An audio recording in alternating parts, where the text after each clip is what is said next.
राजा हरिश्चंद्र की कथा। राजा हरिश्चंद्र अयोध्या के राजा थे। वो भगवान पर श्रद्धा रखने वाले एक सत्यवादी महान राजा थे। उनकी पत्नी तारामती थी एवं उनके एक पुत्र था रोहिताश्व। एक बार देवलोक में इंद्र, वशिष्ठ एवं विश्वामित्र वार्ता में संलग्न थे। इंद्र ने वशिष्ठ से प्रश्न किया, हे महामुनि, इक्ष्वाकु साम्राज्य के राजा आपके प्रिय शिष्य हैं। क्या उनमें से कोई ऐसा है जो मात्र सत्य के मार्ग पर ही चलता हो? हाँ, वशिष्ठ ने इस प्रश्न का अत्यंत प्रसन्नता पूर्वक उत्तर दिया। सूर्यवंशीय राजा हरिश्चंद्र एक ऐसे ही शासक हैं जो किसी भी कीमत पर सत्य का मार्ग नहीं त्यागते। परंतु विश्वामित्र इस वक्तव्य से तनिक भी सहमत नहीं थे। हे वशिष्ठ, इंद्र मनोविनोद के लिए ऐसे प्रश्न करते हैं। आपने जो कहा वो कदापि संभव नहीं। किंतु महर्षि विश्वामित्र जी, मैंने असत्य नहीं कहा। आपने असत्य कहा। किसी भी मानव हेतु यह कार्य असंभव है। दोनों महर्षियों में वाक युद्ध छिड़ गया। विवाद जैसे ही पराकाष्ठा पर पहुंचा, महर्षि विश्वामित्र ने क्रोधवश एक घोषणा की। वशिष्ठ जी, यदि मैंने आपकी बात असिद्ध न कर दिखाई तो मैं अपना नाम बदल दूंगा। उनकी गर्जना ऐसी थी जैसे विद्युत कड़क रही हो। वो सभागृह से उठकर चले गए।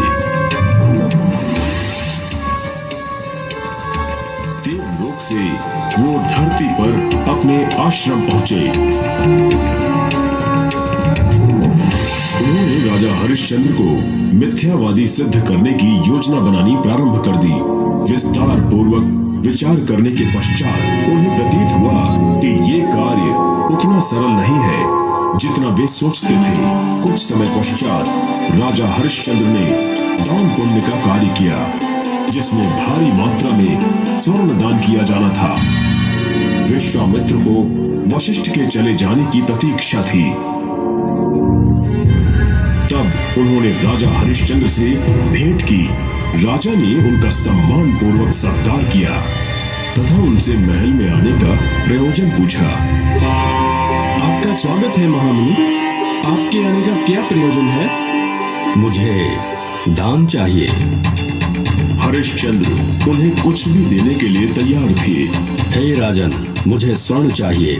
इतना स्वर्ण चाहिए जितना कि विश्वामित्र का वक्तव्य समाप्त होने के पूर्व ही हरिश्चंद्र ने बिना विचार किए उत्तर दिया। मुझे प्रसन्नता होगी महामुनि।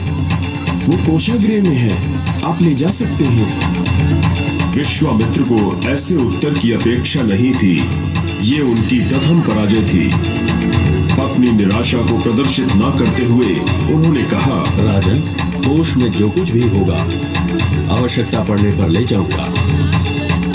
उन्हें सम्मान मिला तथा वो अपने आश्रम लौट गए। एक दिन राजा हरिश्चंद्र अपने आखेट के लिए निकले हुए थे। विश्वामित्र को ये ज्ञात होते ही वे राजा से पूर्व वन में पहुंचकर तपस्या करने बैठ गए।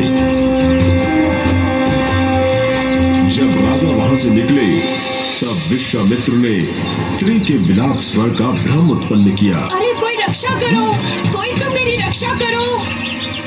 मंत्री जी, क्या आपने विलाप सुना? जी, चलिए देखते हैं किसे मदद चाहिए। ये कहते हुए वो उस दिशा में दौड़ पड़े जिधर से विलाप के स्वर आ रहे थे। मंत्रियों तथा अन्य लोगों ने उनका अनुसरण किया। इस हलचल से महर्षि की तपस्या में विघ्न उत्पन्न हुआ। राजा अपराध बोध से ग्रस्त हो गए। हे मुनिवर, कृपया मुझे क्षमा करें। मैंने आपके तप में बाधा डाली। इसके पश्चाताप हेतु मैं आपको अपना राज्य देता हूँ। क्या तुम्हारे शब्द भावहीन हैं? संभवतः ये शीघ्रतावश बोले गए हैं। मुनिवर, मैंने पूर्ण रूप से सोच समझकर ही कहा है। मैं वचन देता हूँ आपको। ठीक है, परंतु तुम्हें एक बात बता दूं, तुम पूर्व से ही मेरे ऋणी हो। स्वर्ण देने का वचन देकर भी वो तुम्हारे पास है। मुझे स्मरण है। हे विश्वामित्र, आप जब भी चाहे मैं उसे आपको दे दूंगा। ठीक है, राजधानी वापस जाओ। स्वर्ण सहित अपना राज्य मुझे देने की तैयारी करो। राजा हरिश्चंद्र सहर्ष वहां से चले गए।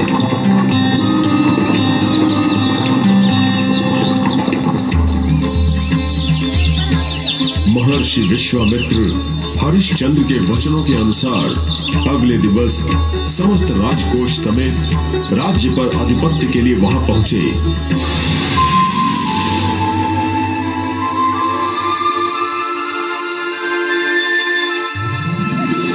राज्य से बहिर्गमन। राजा हरिश्चंद्र, मैं आ गया हूँ। स्वागत है। मैंने सारी तैयारी कर ली है। कृपया आप मेरा राज्य तथा धन स्वीकार करें। हरिश्चंद्र ने सारी वस्तुएं दान में दे दी, यहाँ तक कि महारानी के आभूषण भी।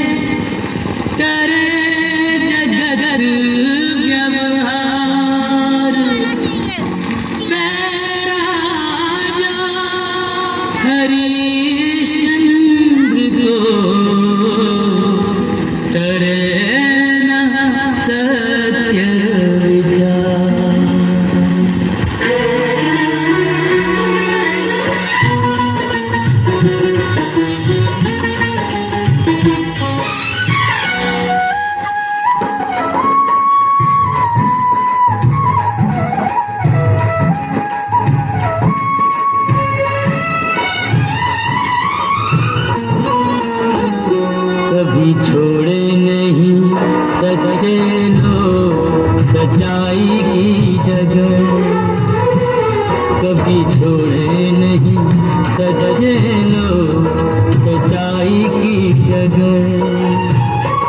चाहे कांटों में हो, चाहे कांटों में गुजर जाए सारी उम्र, कभी छोड़े नहीं सच्चे लोग सच्चाई की जगह।